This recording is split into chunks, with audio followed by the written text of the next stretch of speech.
Wengine walikula pesa ya Uhuru Kenyatta sawa sawa. Mimi najua kama katibu mkuu, pesa nyingi ambaye tulifanyia campaign ilikuwa inatoka kwa Mheshimiwa Uhuru Kenyatta. Alitusupport kihali na mali, ni ukweli. Lakini sasa si saa hii kuna mshenzi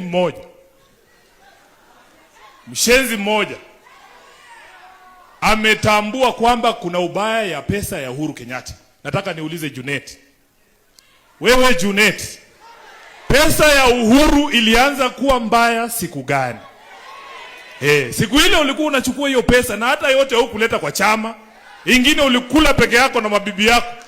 Siku ile tutaanza audit ya uchaguzi wa mwaka 2022. Ni vizuri umeanzisha hiyo debate, kila mtu aseme ile kazi alifanya 2022.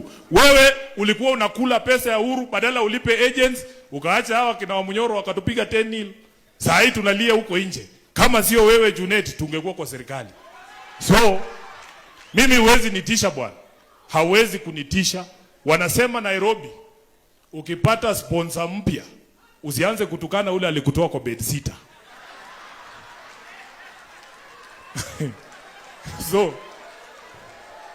So mimi nataka nikamilie hapo.